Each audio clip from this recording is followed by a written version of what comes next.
गौतम बुद्ध यांना मी त्रिवार वंदन अर्पण करते। तसेच भारतरत्न महामानव डॉक्टर बाबासाहेब आंबेडकर यांना मानवंदना देते। उपस्थित सर्वांनाच बुद्ध पौर्णिमेच्या हार्दिक शुभेच्छा।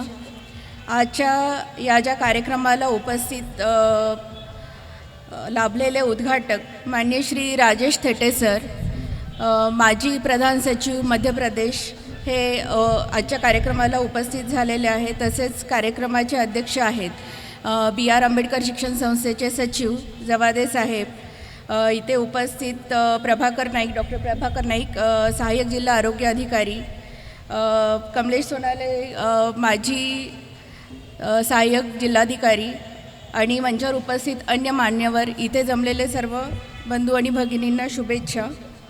आज जो हा रुग्णवाहिकेचा लोकार्पण सोहळा आयोजित करण्यात आलेला आहे, या संस्थेचे संस्थापक अध्यक्ष दिवंगत आत्मारामजी जवादे आणि कोषाध्यक्षा दिवंगत शांताबाई जवादे यांच्या स्मृतिप्रीत्यर्थ रुग्णवाहिकेचा लोकार्पण सोहळा आज आयोजित करण्यात आलेला आहे. जसं की आपल्या सगळ्यांना माहितीच आहे आणि आत्ता प्रास्ताविकातून आणि मान्यवरांच्या मनोगतातून त्यांनी व्यक्त केलं की 2 वर्ष कोविडची जी महामारी होती, जी भयानक परिस्थिती होती, त्याच्या दरम्यान सर्वधर्मियांची धार्मिक स्थळं बंद होती आणि त्यावेळी आपल्या सर्वांसमोर आरोग्यसेवेचं महत्त्व अधोरेखित झालं मागच्या 2 वर्षांमध्ये. आणि जसं की आरोग्यसेवा बळकट नसल्यामुळे मनुष्यबळाची कमतरता, बाकी सगळ्या संसाधनांची कमतरता आणि इतर गोष्टींची कमतरता, यामध्ये सर्वात महत्त्वाची जी गरज होती ती रुग्णवाहिकेची सुद्धा गरज खूप मोठ्या प्रमाणात होती. मी यापूर्वी हिंगणघाट येथे येण्यापूर्वी अर्जुनी मोरगाव, जिल्हा गोंदिया येथे SDM म्हणून कार्यरत होते. नक्सल जिल्हा होता, मुख्य जिल्हा रुग्णालयापासून बऱ्याचसा अंतरावरती असलेला होता आणि त्यावेळी ॲम्ब्युलन्स ज्या होत्या पॉझिटिव्ह पेशंट्सना नेण्यासाठी, तर त्यावेळी आमची जी धावपळ असायची की रुग्णाला वेळेवरती उपचार मिळावे, त्याचा जीव वाचावा, तर याकरता आमची जी धडपड असायची, तर त्या धडपडीतून आम्हाला ते एक लक्षात आलं की रुग्णांचे प्राण वाचवण्यासाठी आरोग्यसेवेचं लोकल स्तरावरती बळकटीकरण करणं हे किती गरजेचं आहे हे त्यावेळी लक्षात आलं. ही जी संस्था आहे डॉक्टर BR आंबेडकर संस्था, ही वेगवेगळ्या सामाजिक कार्यक्रमामध्ये नेहमीच अग्रेसर असते. जवादे साहेब नेहमीच वेगवेगळ्या समाजकार्यामध्ये अग्रेसर असतात. याच्यामध्येच कोविडच्या लसीकरणाच्या वेळीही त्यांनी आम्हाला मोलाची साथ दिली, प्रशासनाला मोलाची साथ दिली लसीकरण कार्यक्रमामध्ये. आणि आता ही रुग्णवाहिका जी लोकार्पण करत आहे, तर त्याच्या माध्यमातून हिंगणघाटवासियांना नक्कीच एक मोठा दिलासा मिळणार आहे. इथले ज्या रुग्णांना वेळेवरती आरोग्यसेवा प्राप्त होणार आहे. त्याच्यामुळे मी संस्थेचे आणि जवादे सरांचे प्रशासनामार्फतही आभार व्यक्त करते आणि यापुढेही वेगवेगळ्या याच्यातून त्यांची मोलाची साथ लाभेल अशी अपेक्षा व्यक्त करते. याचा कार्यक्रमाचा आणि वातावरणाचा नूर बघितला तर जास्त वेळ न घेता पुढील कार्यक्रमाला सुरुवात करावी असं हे आहे. त्याच्यामुळे मी सर्वांचे आभार मानते आणि माझे मनोगत इथेच संपवते. धन्यवाद. महाकारुणिक तथागत बुद्ध आणि डॉक्टर बाबासाहेब आंबेडकर यांना मी विनम्र अभिवादन करतो. आपणा सर्वांना बुद्ध जयंतीच्या शुभेच्छा देतो आणि या कार्यक्रमामध्ये उपस्थित संस्थेचे सचिव, माझे मित्र अनिल जवादे साहेब, हिंगणघाटच्या उपविभागीय अधिकारी मॅडम शिल्पा सोनालेजी, संस्थेचे अध्यक्ष प्रशांत भाऊ जवादेजी, या ठिकाणी उपस्थित सहाय्यक जिल्हा आरोग्य अधिकारी नाईक साहेब, कमलेश सोनाले साहेब, प्राचार्य सुधीर राऊत साहेब आणि आकार फाउंडेशनच्या सर्व अनिता मसरामजी, उपस्थित बंधू आणि भगिनींनो, सर्वप्रथम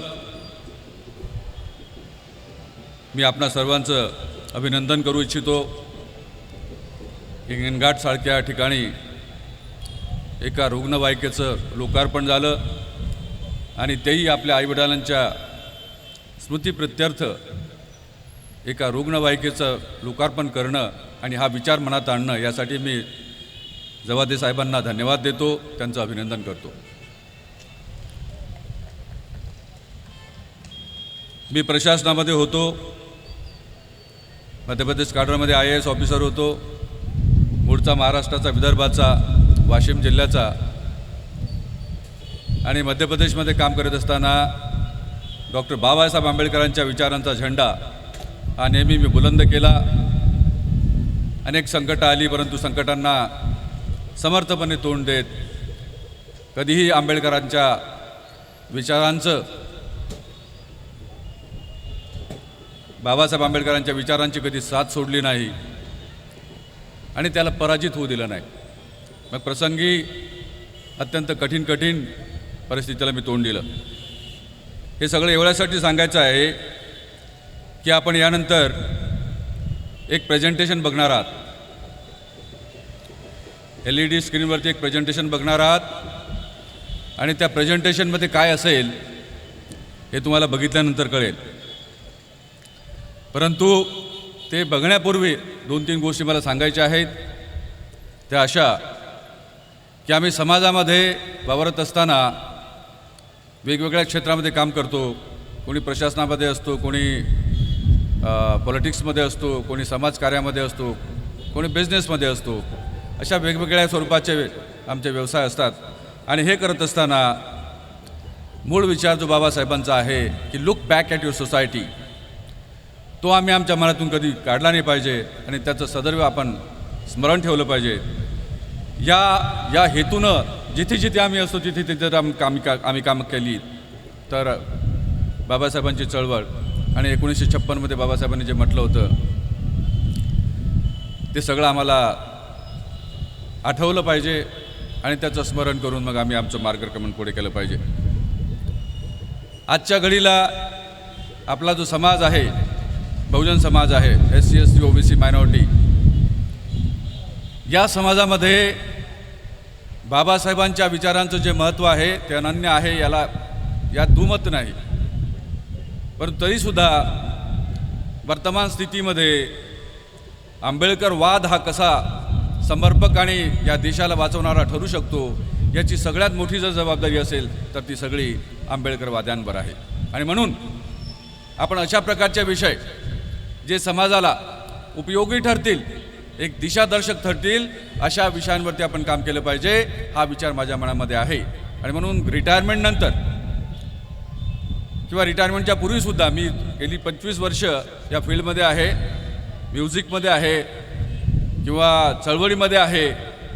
आणि मग रिटायरमेंटनंतर हे जे मोठं काम आपण हाती घेतलेलं आहे त्याचं प्लॅनिंग फार दिवसांपासून मी केलं होतं आणि ते प्लॅनिंग आता हळूहळू आपल्या नजरेसमोर येत आहे.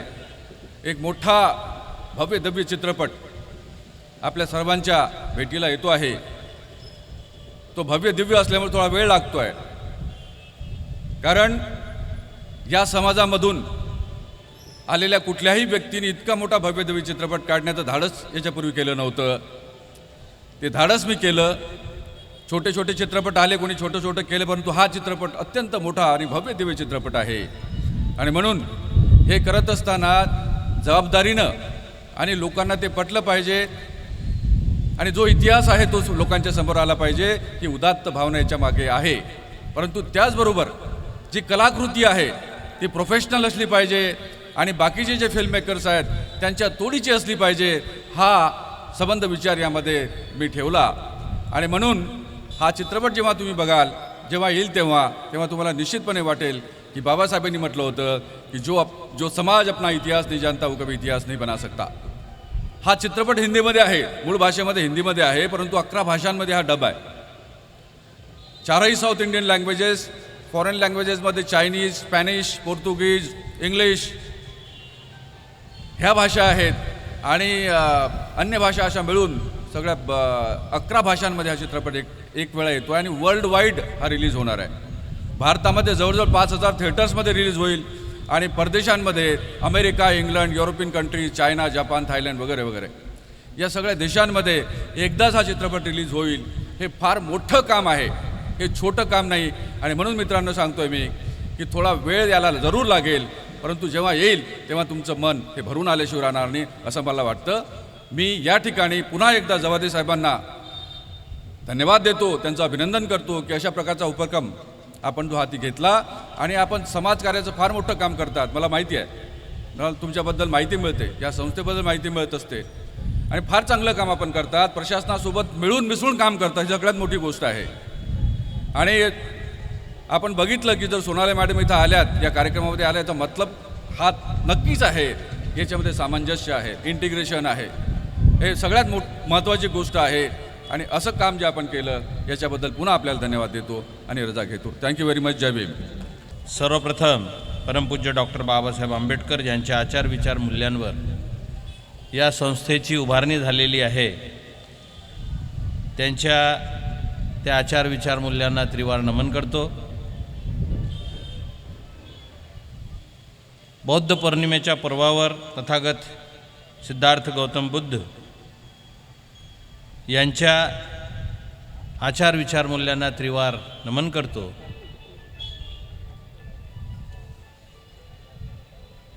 आजच्या ह्या कार्यक्रमाला आवर्जून उपस्थित राहिलेले मध्य प्रदेश कॅडरमधील प्रिन्सिपल सेक्रेटरी माननीय रमेशजी थेटेसाहेब, जे स्वतः सिने क्षेत्राशी जोडलेले आहेत आणि त्यांनी बरेच गीतं लिहिलेली आहेत, संगीतबद्ध केलेली आहेत आणि आता फिल्म प्रोड्युसिंग, डायरेक्टर, अजून बरेच त्यांनी या क्षेत्रामध्ये काम केलेलं आहे. आजच्या प्रमुख उपस्थिती आपल्या विभागाच्या उपविभागीय अधिकारी माननीय शिल्पा सोनाले मॅडम, त्या आवर्जून उपस्थित झाल्यात. डॉक्टर नाईक साहेब, त्यांची माझी आज प्रत्यक्ष पहिल्यांदाच भेट होते आहे, तेही या कार्यक्रमाला उपस्थित झालेत. विशेष म्हणजे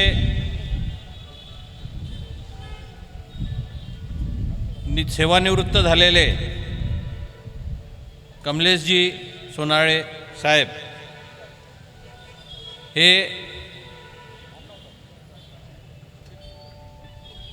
आवर्जून उपस्थित झाले. दिनेश कदम साहेब, ते वर्धा मीटिंगमध्ये अडकलेले आहेत. उपस्थित सर्व संस्थेचे पदाधिकारी, सहकारी, बंधू भगिनींनो,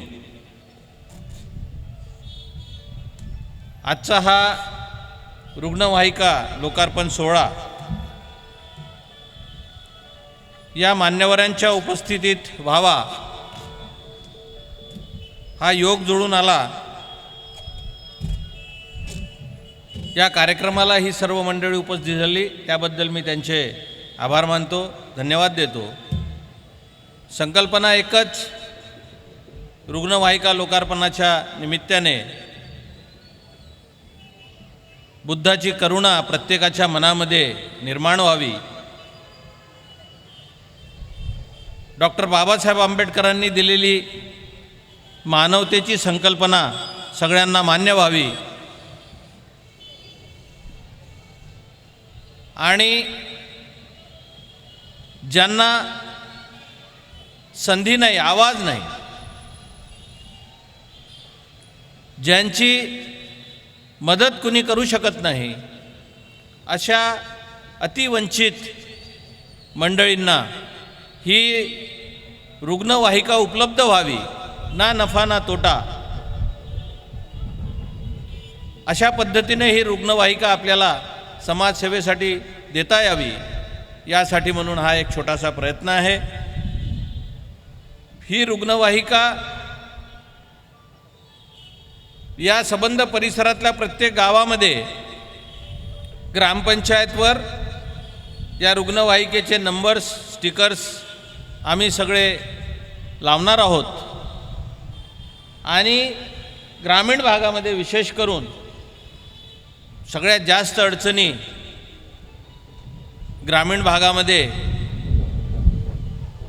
शेतीवर जगणाऱ्या समाजाला ही औद्योगिक सेवा मिळण्यास ज्या अडचणी होतात, त्या अडचणी दूर करण्याचा हा एक छोटासा प्रयत्न या संस्थेतर्फे करण्यात येत आहे.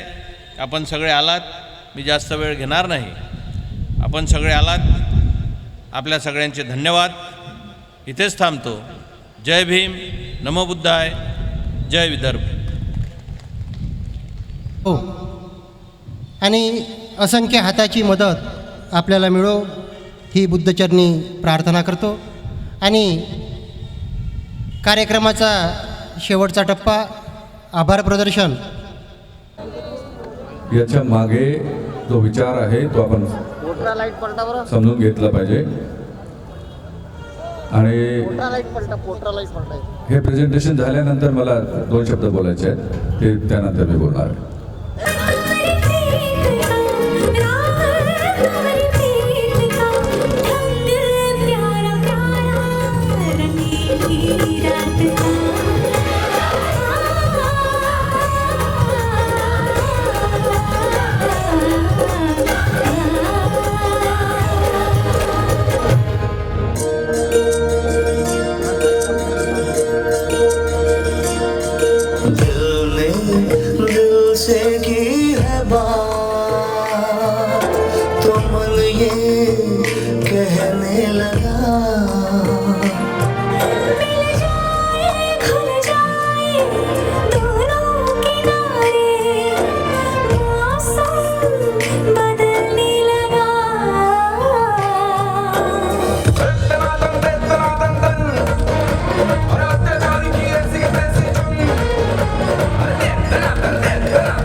कंपनी के film, web series, music videos तथा न्यूज चैनल में एक्टिंग, सिंगिंग, डांसिंग, जर्नलिस्ट तथा एंकर का हुनर दिखाने का अवसर प्रदान किया जाएगा.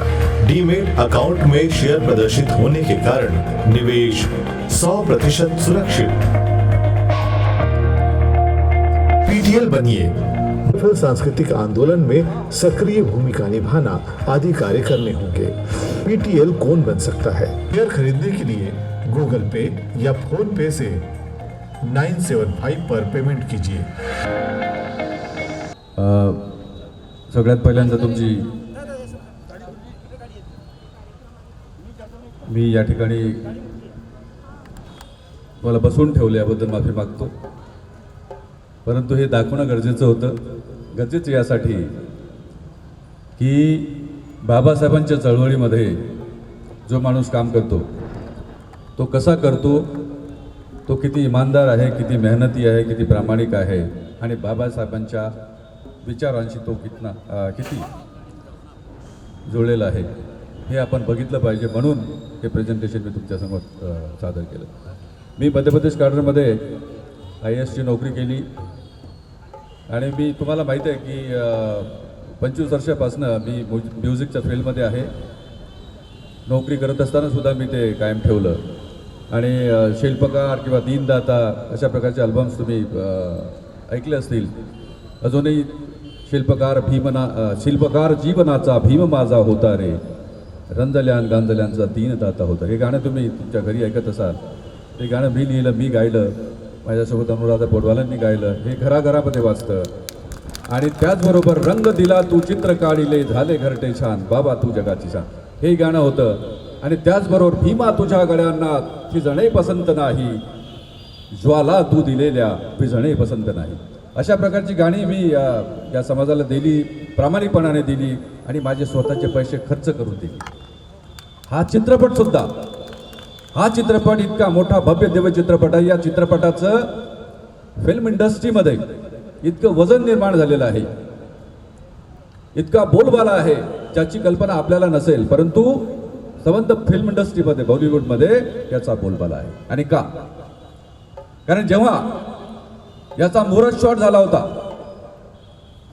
एनडी स्टुडिओमध्ये मुंबईच्या, तेव्हा सगळी मंडळी तिथे जमा झाली होती. 1000चं युनिट होतं आमचं या चित्रपटात. 1000 लोक एका सेटवरती काम करतायत आणि ते गाण्याने सुरुवात केली होती. आता म्युझिकचा माणूस आहे तर गाण्याने सुरुवात केली. रंगीले रात का रंग था वो न्यारा, राव तुमरी प्रीत का ढंग प्यारा प्यारा. हे गाणं जे आहे ना, तुम्ही आत्ता बघितलं बघा. गाणी सगळे मी लिहिली आहे. जयभीमाला असल्यामुळे काही प्रामाणिकपणे आपण त्या कलेशी जुळलं पाहिजेत आणि म्हणून ते रोमॅन्टिक गाणी आहेत. ती दिल ने दिल से की है बात तो मन ये कहने लगा, मिल जाए घुल जाए दोनों किनारे, मौसम बदलने लगा. मौसम वाकई बदलने लगा. और जब मौसम बदलने लगा तो जब मुहूर्त शॉट हुआ तो गणेश आचार्य जो इसके कोरियोग्राफर हैं, उन्होंने पूजा का पूरा सामान रखा था. गणेश जी की मूर्ति और देवी देवताओं की मूर्तियां वहाँ पे रखी थी. बोले डायरेक्टर साहब, I am the director of this film, producer director. तो डॉक्टर साहब आइए पूजा करिए. मैंने कि ये क्या कर रहे हैं? हम ये नहीं किया. बुद्धं शरणं गच्छामि. सुरुवात या चित्रपटाची बुद्धं शरणं गच्छामि आणि जय भीमच्या निनादात झाली होती. आणि आपली मंडळी जे फिल्म इंडस्ट्रीमध्ये आता सध्या नाही आहेत, म्हणजे मोठ्या पदावरती नाही आहेत, फार कमी उपस्थिती आपल्या लोकांची, ती कशामध्ये आहेत? Spot boys. आणि जेव्हा त्यांनी जय भीम मी म्हणलं जय भीम, तो त्यात इतका निनाद तो झाला, तुम्हाला सांगतो मी, छाती अशी भरून आली होती. आणि जय भीमचा निनाद या इंडस्ट्रीमध्ये आता झाला आणि त्याचं नाव आहे the battle of Bhima Koregaon. Bhima Koregaon हा चित्रपट असा चित्रपट आहे की जो या समाजाला दिशा दाखवण्याचं काम करेल. जर 500 महार किंवा 500 बहुजन पेशवाईला हरवून अमर झाले, तो विषय काय होता? असं फक्त म्हणून चालत नाही की आम्ही पेशवाई हरवली. ती पेशवाई कशी गेली, तो काय घटनाक्रम होता आणि कसं मग शेवटी जेव्हा असं ठरलं होतं, इंग्रजांनी असं ठरवलं होतं, कॅप्टन स्टॉन्टननी असं ठरवलं होतं कि अब तो इसके बाद कुछ नहीं हो सकता, अब तो हम सरेंडर करेंगे. कारण की पेशवा दूसरा, बाजीराव दूसरा पेशवा आणि त्याचे जे सगळे सेनाधिपती होते, बाकीचे सगळे होते, त्यांनी त्यांचा विजय साजरा करायला सुरुवात केली होती. आणि मग कॅप्टन स्टॉन्टन म्हणतो कि अब तो कुछ नहीं हो सकता, अब तो ये तो 28,000 की फौज है, तो कत्लेआम कर रहे हैं, हम क्या करें, हम तो सरेंडर करेंगे. तेव्हा महारांनी म्हटलं होतं, and it is not a story of 500 Mahars, it is a story of last 65 Mahars, mind you.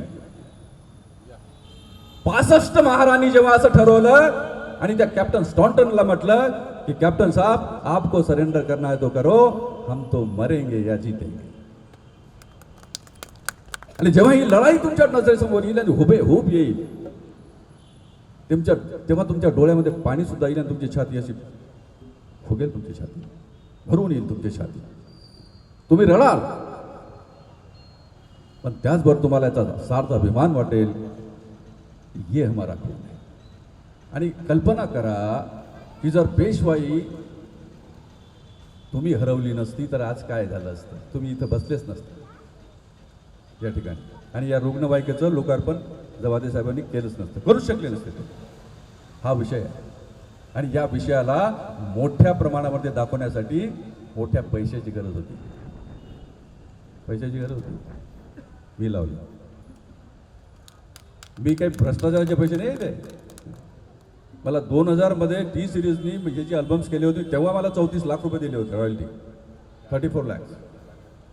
ते आत्ताचे जवळजवळ 100 कोटीच्या जवळ असतील मला असं वाटतं त्याची किंमत. आता तो पैसा बाबासाहेबांचा पैसा, एक रुपये बाबासाहेब का, मेरा नहीं, आपका नहीं, किसी का नहीं है.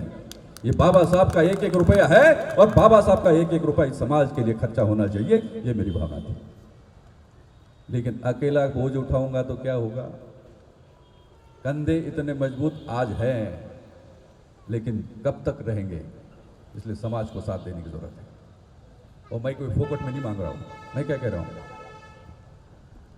आपको इसके साथ में जुड़ना पड़ेगा। और जुड़ेंगे कैसे? ऑफिशियली। और ऑफिशियली क्या होता है? As a share holder. This is a public limited company, Ramesh Thete films limited. माझं नाव आहे, ठीक आहे, मी केली. हे सगळे शेअर्स माझ्या नावावरती आहेत. माझ्या नावावरती शेअर्स आहेत. मी माझ्या समाजासाठी याच्यामधले 25% शेअर देऊ इच्छितो. 20 लाख शेअर्स आहेत, 1400 रुपयाचा एक शेअर आहे. 5 लाख शेअर्स आपल्याला द्यायचे समाजाच्या लोकांना, 1400 रुपयाचा एक शेअर. अरे काय इतक्या 20 कोटी लोकांमध्ये काय 5 लाख लोक नाही आहेत का देशामध्ये? तुम्ही 1400 रुपये खर्च करू शकत नाही का? मग एकटा रमेश थेटे काय करणार? मरेल तो, मरेल.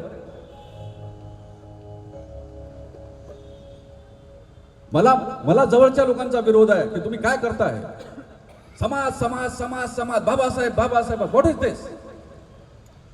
ते क्वेश्चन मी, मला माझ्या जवळचे लोक क्वेश्चन करतात की तुम्ही काय नेहमीच तुम्ही ठेका घेतला का? मला हो, मी ठेका घेतला. अरे मी एका मजुराचा मुलगा होतो राजा.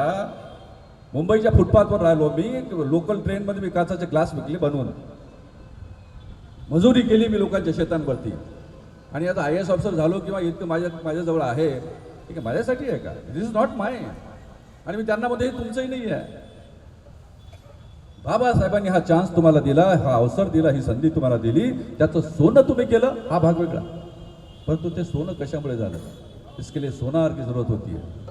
और वो सोनार कौन है? Goldsmith, doctor P.R. आंबेडकर. आणि त्याचं भान ठेवलं पाहिजे तुम्ही. आणि हे भान ठेवून मित्र हो, मी तुम्हाला आता एक विनंती करतो की हिंगणघाटमध्ये मोठ्या प्रमाणावरती बौद्ध समाज आहे, बहुजन समाज आहे इथे.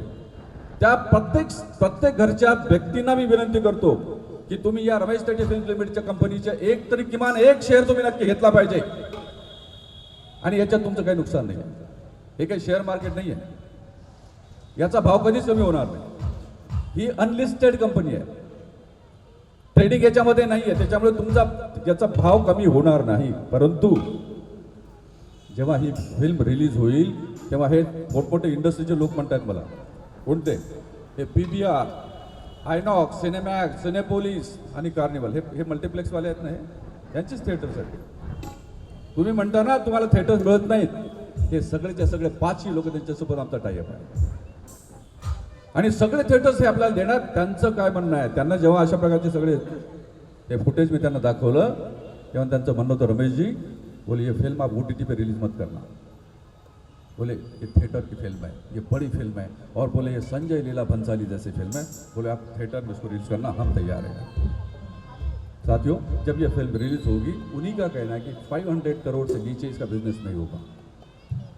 अब जब 500 करोड़ का बिजनेस ये फिल्म करेगी तो 20 लाख शेयर्स में इसका आप जो है डिवीजन करिए.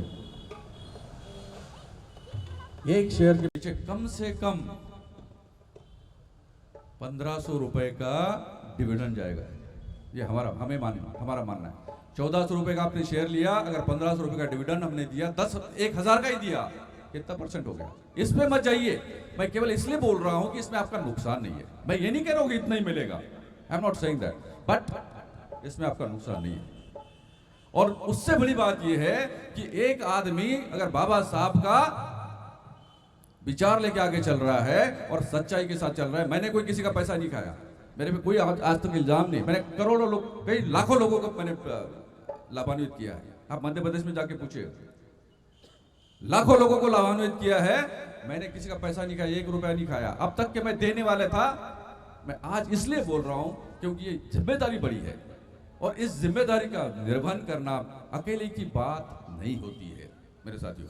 इसलिए मैं कह रहा हूं, और खास करके जवादे साहब से मैं निवेदन इसलिए कर रहा हूं, इतना बड़ा आपका कॉलेज है यहाँ पे, इतना बड़ा आपका काम है, आपके जो कर्मचारी हैं, आपके शिक्षक हैं या बाकी सारे लोग हैं, इन पर आपका कंट्रोल है और आपका दिल बड़ा है. मैंने देखा है जवादे साहब ने खुद जो है, क्या जवादे साहब ने खुद जो है 2 लाख के शेयर परचेस किए, 2 लाख के शेयर इन्होंने। और शंबरकर साहब कहाँ बैठे, किधर है शंबरकर साहब ने 1,40,000 100 शेयर इन्होंने बुक किए। देखिए मैं निवेदन इतना कर रहा हूं कि अभी आपके साथ की जरूरत है, अगर नहीं होती तो मैंने कुछ नहीं बोला, मैं करता रहा लेकिन काम बढ़ा है। इसलिए केवल इतना निवेदन है, चंदा कुछ नहीं चाहिए हमको, शेयर जरूर लेना, अपने बच्चे के लिए लेना या बाबा साहब के नाम पे लो, लेकिन लो जरूर, कम से कम 1 शेयर तो आपको सबको लेना है। पूरे हिंगन घाट में, हिंगन घाट शहर कैसा मुझे मालूम है, आपके बाजू में जो पांढरा कवड़ा है वहां पे मैं एसडीओ था जब महाराष्ट्र में था मैं। I started my career as a deputy collector, direct deputy collector. त्याच्या मॅडम आहेत ना इथे बसले, पण नंतर मग माझा आणि कमिशनरचा एक झगडा झाला होता। एका गोष्टीवर त्यांनी मला टोकलं होतं, मला मैं आईएएस बन सकता हूं, व्हाई कांट आई बी? बोले थेटे ये बस की बात नहीं आईएएस बनना। बोले डिप्टी कलेक्टर तो ठीक है बन जाते हो, एमपीएससी में करते हो आप, महाराष्ट्र के लोग हो, आईएएस बनना not a joke. Okay, I accepted that challenge. मी आईएएसच्या परीक्षेला बसलो and then I was selected as IAS, allotted to Madhya Pradesh collector of course. आणि मित्र हो तुम्हाला मी हे सांगतोय मी की ह्या सगळ्या गोष्टी करताना तुम्हाला एक भान निश्चितपणे ठेवलं पाहिजे की तुमची काहीतरी जबाबदारी आहे। ज्या माणसाला जबाबदारीचं भान असतं तो काही ना काहीतरी काम करतो, आणि म्हणून या निमित्तानं मी तुम्हाला विनंती करतो की कमीत कमी 1 शेअर घेऊन या द बॅटल ऑफ भीमा कोरेगावसाठी तुम्ही सपोर्ट केला पाहिजे। त्याचबरोबर एक सांस्कृतिक आंदोलन उभं झालं पाहिजे। या निमित्तानं आम्ही काही 2-4 गोष्टी केलेल्या आहेत। आपल्यापैकी बऱ्याच लोकांना मी असं सांगू इच्छितो की ज्या लोकांना बाबासाहेबांच्या चळवळीची इमानीद्वारे राहून काम करायचं असेल, जॉब करायचं असेल, त्या सगळ्या लोकांना या कंपनीमध्ये जॉब आहे आणि मानधन म्हणून आपण ते देणार। 20,000 रुपये पर मंथ त्यांना देणार। कामं फार सोपी आहेत, ती तुम्ही आता इथं स्लाईडवरती बघितलं आहे, ती कामं तुम्ही फार चांगल्या तऱ्हेने करू शकता आणि ही चळवळ बाबासाहेबांची पुढे नेऊ शकता। एवढंच मला बोलायचं होतं। तुमच्याकडे आशेनं बघतोय, भीमा कोरेगाव तुमच्याकडे आशेनं बघते आहे आणि तुम्हाला असं वाटेल की मी या फिल्मचा प्रोड्युसर कोण, नाव रमेश टेटेच आहे, पण मी सुद्धा एक प्रोड्युसर आहे। 1 शेअर तुम्ही जर घेतला तर तुम्ही या द बॅटल ऑफ भीमा कोरेगावचे प्रोड्युसर व्हाल। इतकंच बोलतो, थँक्यू व्हेरी मच। जीवनाचा शिल्पकार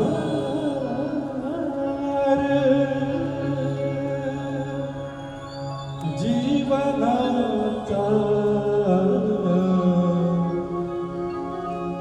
भीम माझा होता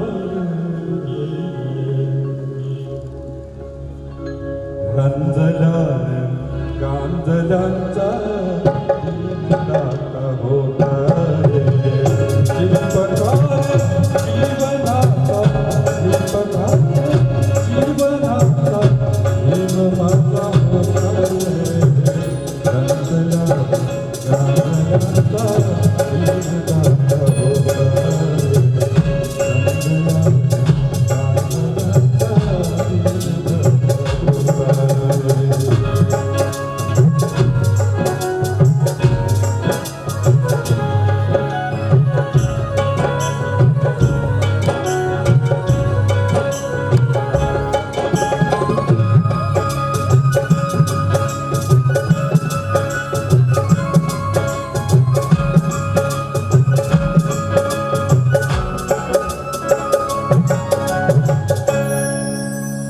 फाटक्यांच्या वस्त्रीसाठी मायेचा फाटक्यांच्या वस्त्रीसाठी मायेचा उभयांच्या दुःखाची केली आभाळात छाया झाली आभाळात छाया झाली स्वाभिमानी गांजला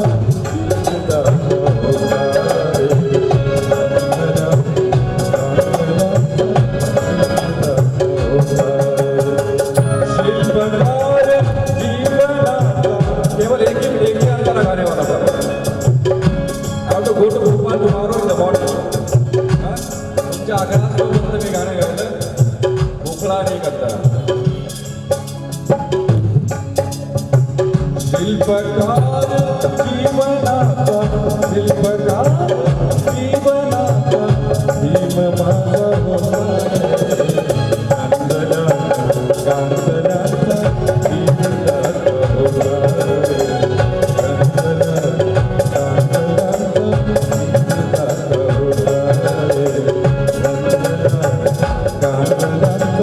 भीमदास Thank you very much, Javi. Thank you. बहुत अच्छा बजा